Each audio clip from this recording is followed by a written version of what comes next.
So hello everyone, my name is Sarah Clark and I'm your moderator today. I'm the editor of NFC World. If you're not familiar with us, we report on the latest news across the NFC, payments, mobile wearables, and emerging technologies from right across the world. And also through our NFC World Knowledge Centre, we provide free of charge a wide range of in-depth and educational materials, which you can go visit our website, www.nfcw.com, and you can sign up for news alerts and register for our Knowledge Centre. If you do that, we'll be able to alert you in a few days' time when we've managed to collect together everybody's presentations from this morning. And we'll be uploading them to the Knowledge Centre so that you can download them, and also all our readers around the world will be able to access them and hopefully learn lots of really good stuff about where we're all heading with wearable payments today. So, we have four great speakers for you today, and in a moment I'll be passing you over to Rob Morgan at Barclays, who's our first speaker. We'll then be hearing from Brian Pemberton, Group VP Advanced Concepts at Timex Group, from Valerie Glaise from Gemalto's Banking and Payments team, and from Andre Lovestam, CEO of biometric authentication specialist Swipe. I think we were looking at his product just a couple of minutes ago in Wayne's video, which all sounds very, very interesting indeed. Then Wayne and all our speakers will then be coming up and joining me for a panel discussion, and I'll be putting some questions to everybody, and there'll also be lots of opportunities for you to ask questions as well, so you can find out a little bit more about some of the topics that we've been discussing through the day. And so I guess it's time I should pass over to our first speaker. Rob, might you come and join me up on the podium?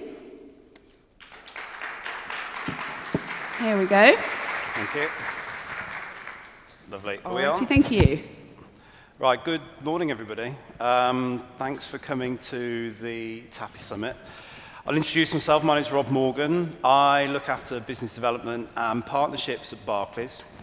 And one of the areas that falls into us, we've been working for some years now, is our wearable payments. So today, I'm just going to give you a bit of a background on contactless. We're very passionate about contactless at Barclays. The journey we've been on with our product, how that's then evolving into a bit of convergence with some data solutions, and then give you an idea about some of the future considerations that we're looking at as a bank. So, in the UK, contactless spend has been on the increase for several years, well, since we launched in 2007. Now, Barclays was actually the first bank to launch their contactless cards in the UK, but it's really only since about sort of 2015-16 when we've really started to see the growth of the adoption of contactless payments. Now, the reason I'm bringing this up is contactless payments are key to wearable payments and also to mobile NFC payments as well. Card has now overtaken cash in the UK, and contactless has overtaken the chip and pin. We're seeing huge adoption here with millennials who are adopting this technology. We'll only see that following through into Generation Z. And we now have, well, more than 2 cards per person in the UK with contactless on it. Contactless adoption from the merchants is also very strong. It's just over 65–70% now, with over 500,000 contactless terminals in the UK. That makes that 2 in 3. If we have a look at the global adoption, and thanks to Visa for this slide, data only goes up to the end of 2017, so it's slightly different state of, that it is now. However, the UK, you can see around 50% at this time. That's now grown, but you have certain countries like the Czech Republic, and particularly Australia as the one country that we point to as massive adopters of contactless technology. there's obviously an obvious outlier here with the USA, where that's still an emerging technology. Now, there's three things that we believe push that contactless adoption. It starts with the bank and the merchant. The bank has to issue contactless-enabled cards or contactless-enabled devices. The merchant needs to have acceptance that takes contactless payments. And then also the other factor that can affect this is also the contactless limit. So how much can I spend on my contactless card? Australia, for example, that's a $100 limit, which is much, much higher than the £30 in the UK. I think it works out about £45, £50. That's going to capture a lot more of a customer spend, probably over 85% of card transactions. Coming into wearables, so we've been at this for a few years, and I'll show you our sort of history. But from a banking perspective, what we're starting to see now is an emergence of issuing banks getting involved in contactless wearables throughout the world. So be that through a token solution, be that through a prepaid solution, which is what Barclays are currently running, be that through a kind of personalization, so direct personalization of the customer's card details onto a wearable. That could be a passive device or an active device. There's lots of different ways that the banks can execute this. But you'll see that there's a few examples of Danske Bank, KCB, and ABN AMRO is a very interesting one. They did a trial, I think it was 12, 18 months ago, and have since announced a full rollout of devices. And I think they've got well over 50 devices which are available for their customers to order and for them to link directly to their bank account. So a little bit about what we've done at Barclays. There's a lot of words up here, so I'll just summarize that for you. So we launched BPay into market, coming up to 4 years this year.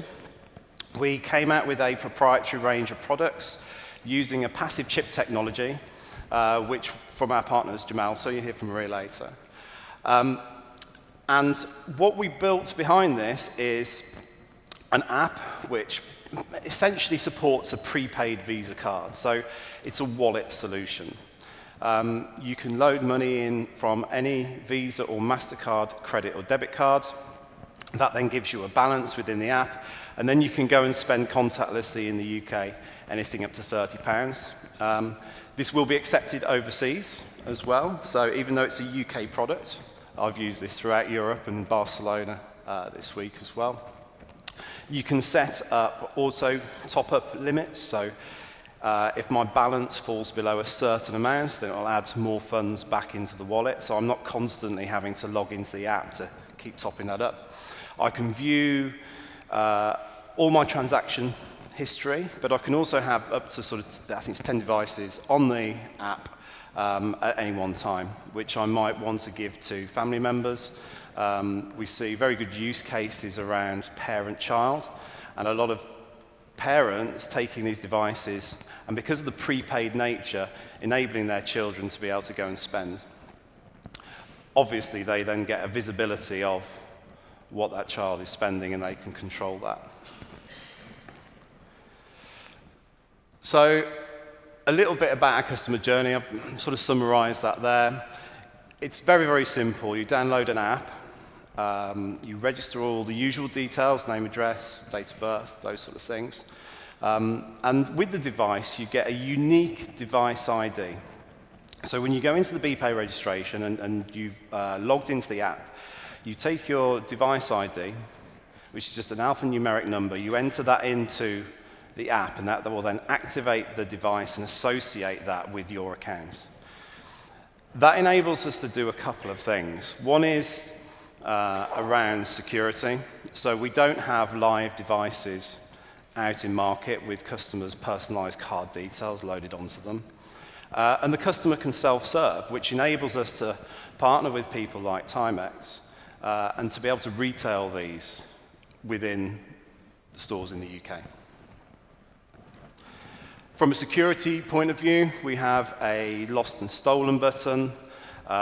So you can either, there's two ways. If you lose or your device is stolen, you can either remove the funds out of the prepaid account, or there's actually a kill button where you can just cancel down the card completely.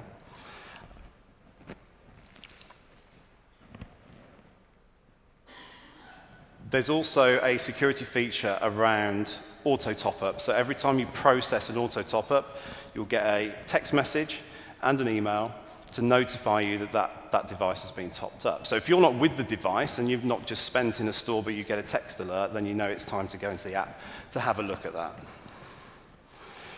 So our physical product journey. So we've been at this for quite a number of years, working with Visa and working with Gemalto. We've got various chip technologies, which I'll come on to very briefly. But we started back in 2012. We're very fortunate at Barclays. We have the opportunity of sponsoring several music events and festivals. And we tried out some festival access. So we gave people wristbands that had payments, but also gave them access to the festival. That was our proving ground. We also did some stuff with some sports clubs as well. In 2015, we launched just with a very simple proprietary range that we sourced in the UK manufactured. And then as the technology evolved and our understanding of this technology evolved, because it was very, very new at the time in the marketplace, we then started a partnership program. So 2016 saw a partnership with Topshop, of which those products are still available. You can get those from our website.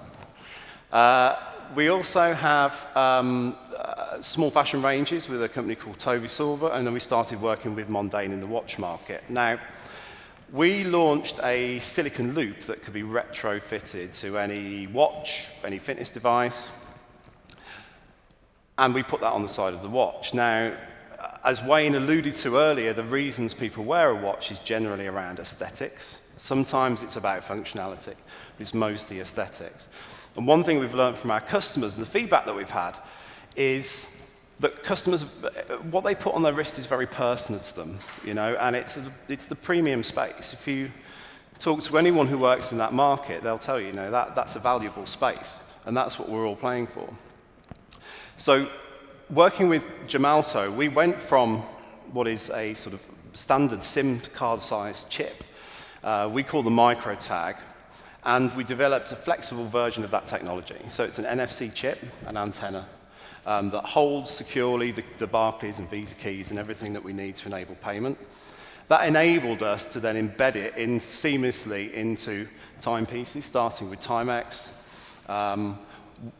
going on working with Guest, Chronabee, Sunto, a lot of those partners that you saw on Wayne's slide earlier. And our most recent launch is the Costa Clever Cup. This was launched just before Christmas. It's a reusable coffee cup with contactless payment built into the base. Very, very simple, using the microtag technology. We've received a lot of press coverage around the Costa Clever Cup. There really seems to be, especially in our market in the UK, a lot of traction and awareness with the growth of contactless, with lots of different devices on the market. It certainly feels like a very good time to be playing in this space. So let me come on to wearables and data a little bit for you. So it's not just giving customers a really cool and convenient way to pay. Actually, there's some data that we can derive off the back of customers' behaviors. So some of the examples that we are working to at the moment, if you can get enough of your products into your customers' hands and they use this, you can then start to understand some of that macro spend behavior that your customers are doing.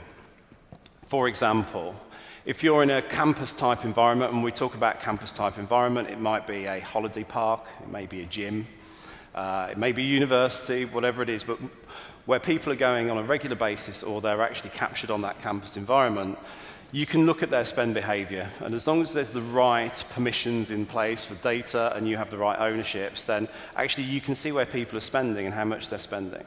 If you're a holiday park, you might want to look at your food and beverage mix, what sort of retailers you have on site. And you can really use this data to understand that customer behavior. For loyalty, so with new emerging technology, one thing that we are working on at the moment is actually if I go and pay with my BPay device, my Costa Clever Cup, actually how does that link back to the loyalty scheme for those retailers? How does that update my loyalty point? So I'm not at the till point paying with a wearable, but then still getting my wallet out to get a loyalty card out. It doesn't make any sense. It needs to be more frictionless.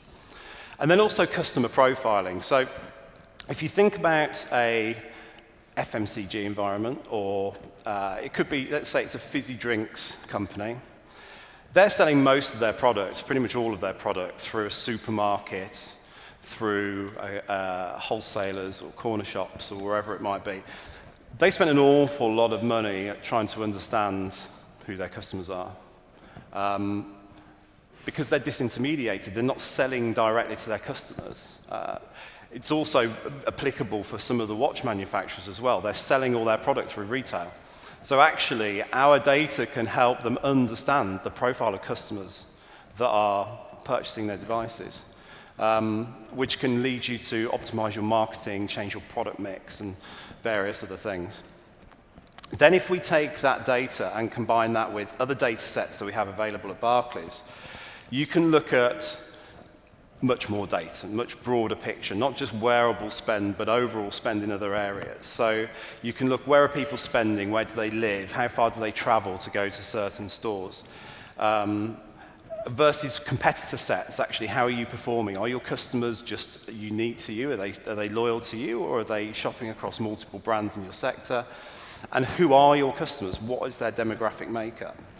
So to do this, we have a market and customer insight team at Barclays where we have access to a wealth of data. So we have 17 million customers in the UK, in Barclays. We're one of the biggest UK banks. And we have actual real data. Now, there's a lot of data out there. A lot of it is modeled by various companies. We have real, timely and detailed transactional information that we get from customers. We see where they're shopping, how much they're spending, when they're spending, where they're spending. If you then combine this with the wearables data, actually, if you were able to get a quantity of product into your customers' hands, we'll capture between 20 and 25% of those customers will be Barclays banked. We can then look at a wider profiling of customers, which covers over 2.5 billion card transactions and 100 billion pounds worth of spend. And there's a disclaimer about data privacy if anyone wants to read that.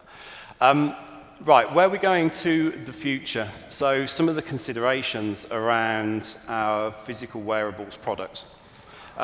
We use passive chips at the moment. We have a prepaid account behind that. But there is active technology that's coming through into the market that's already live with the likes of Fitbit, Garmin Pay in the wearable space. On a lot of the smartwatches, those are all active chips. What are the differences? What are the things that we're weighing up at the moment? Well, some of it comes down to cost. So a passive chip is much cheaper than an active chip when you build in the power requirements and everything else. So there's a commercial decision, although those costs are normalizing. We're local, right? So our product is UK. It's Barclays in the UK. We don't have a Euro wallet. We don't have those sort of solutions at the moment. So we're restricted. However, for partner brands, they may want to consider the tokenization services that VTS and MDES are providing, which enables a brand to produce one sort of device and roll that out globally, giving obvious supply chain benefits. What we're looking at is how do we want to move into this market, and that's what's coming in the future. We haven't determined that fully yet, so it's a case of watch this space for that. When we're talking to device manufacturers, I've talked about pricing previously. We'll say, look, there's a few things you need to consider when doing this. Some devices are appropriate for passive, some just aren't.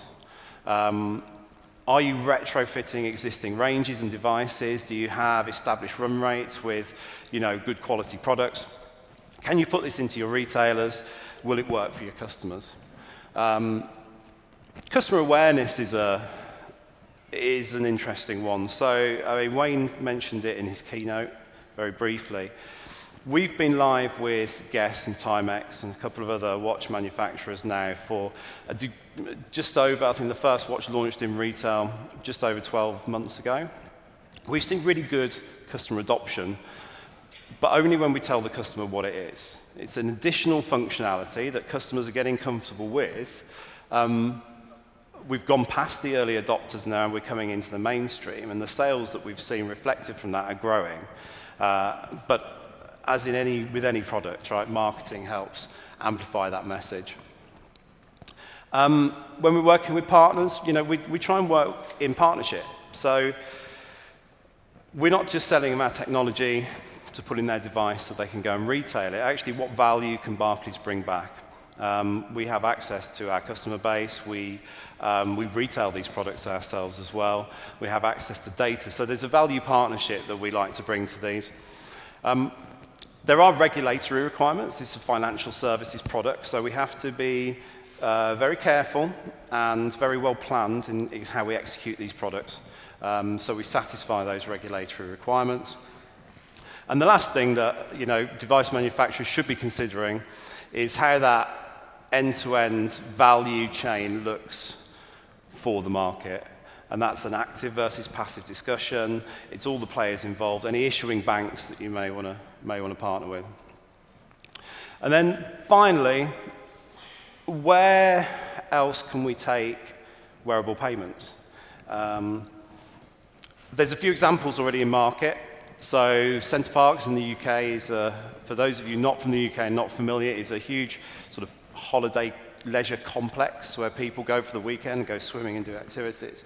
They already have an access solution for their lodges. So if you're going to the swimming pool or you're going into the lodges, there's an RFID band at the moment that you tap to lock the locker or open the lodge. But you can also enable that in payments with a closed loop environment. We've also seen the first gym go live with a similar sort of solution. So that's a closed loop environment and people using RFID bands to go in and pay. Now, and the same with sports clubs as well, are now looking at actually capturing more of that fan spend. And there's a tangible return on investment model that these clubs can deliver. Now, what we're finding is a lot of these closed loop solutions, because they require existing infrastructure and actually can occasionally be unreliable, we're getting engagement from these sort of areas to say, we've got contactless terminals already all over the place. Actually, why do we need to integrate a closed loop and an RFID e-cash system with our POS system, spend all that money and have that complexity? So this is where we will be looking in the future. We've already started working with some partners in the sports arena, in the leisure arena, and we'll be making some announcements this year around some of those partnerships. And that is me finished. Thank you. Oh, thank you very much, Rob. Thank you.